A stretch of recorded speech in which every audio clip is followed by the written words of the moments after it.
Capítulo 9. Sendo a Terra um mundo novo, do ponto de vista evolutivo, é casa cósmica também nova, habitação de espíritos embrionários em evolução. Isto quanto aos normalmente do padrão, pois aos superiores, e até muito superiores, além do Cristo e dos seus imediatos, que formam uma corte destacada e altamente administrativa.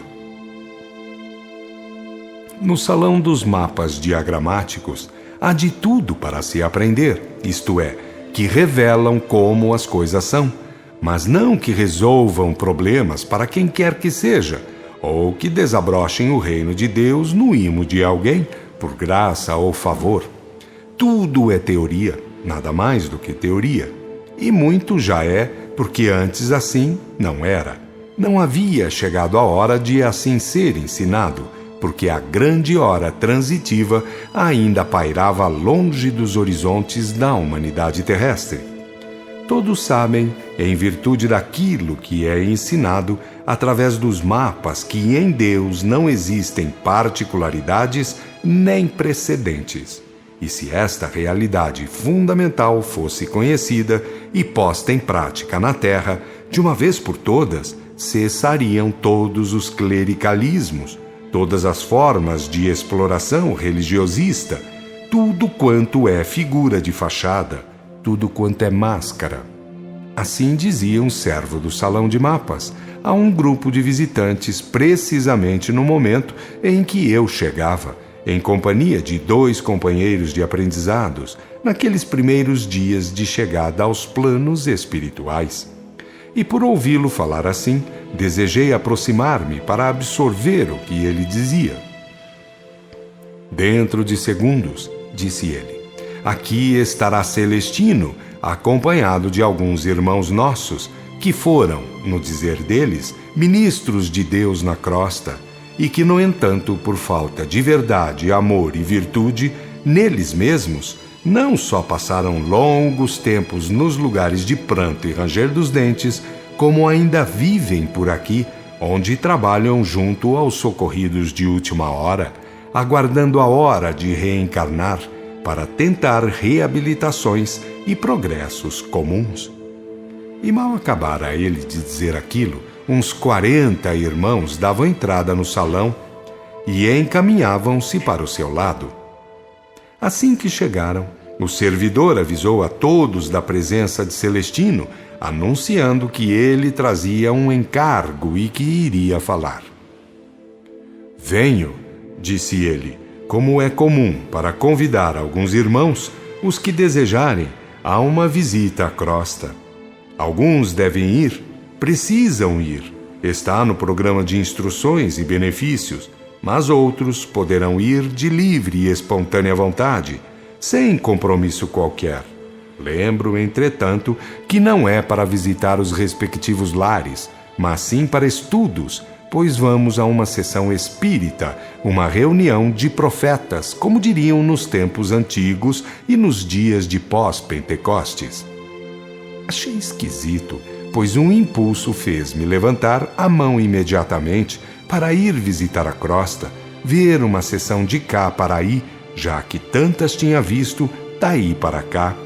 E dentre todos aqueles que por ali estavam, apenas 4 aceitaram o convite, porque os outros se mostraram indiferentes ou mesmo do contra. Celestino falou-me com bondosa linguagem, sem se mostrar ressentido com a falta de boa vontade daquela gente toda. E por ter-lhe eu perguntado do porquê daquela má vontade, respondeu-me: se fossem grandes espíritos, não estariam aqui e não fariam isso, mas como são o que são, fracassados e endividados até, temem a si mesmos. Mal sabem quantas vezes terão que reencarnar para resgatar faltas e para irem realizando o Cristo interno, e em que condições, sabe o Deus.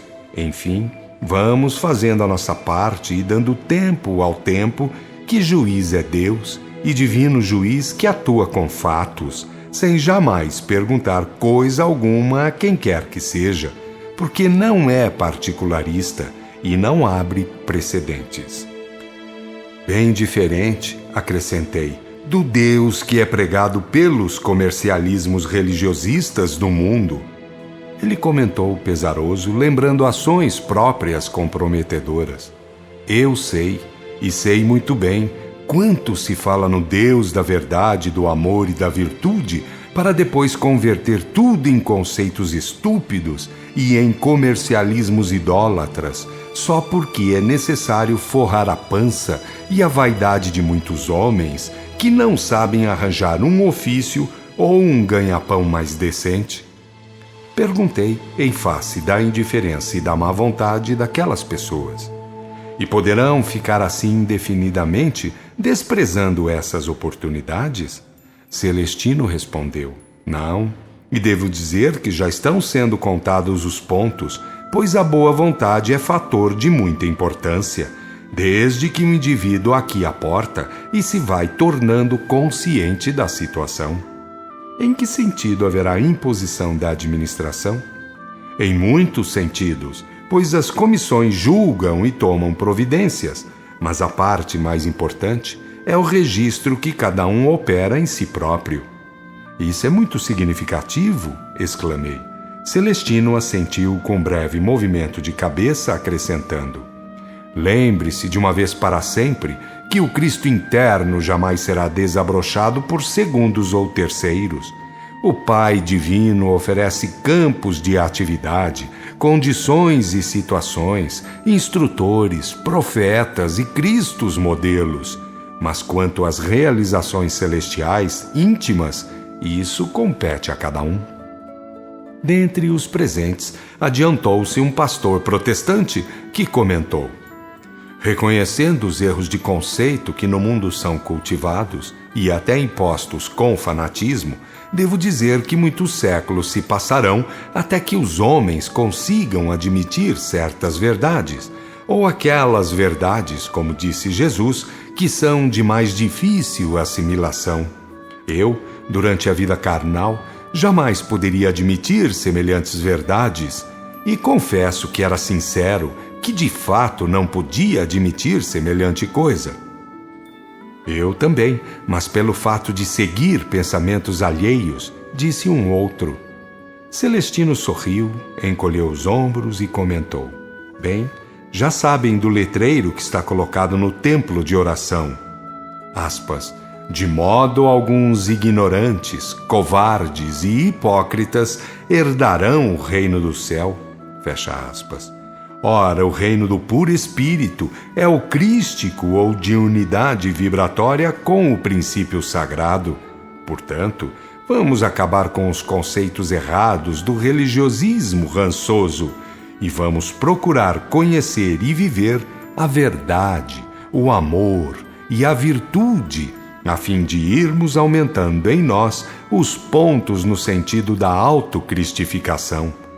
Quem já tiver 10% do Cristo realizado, faça por atingir os 20.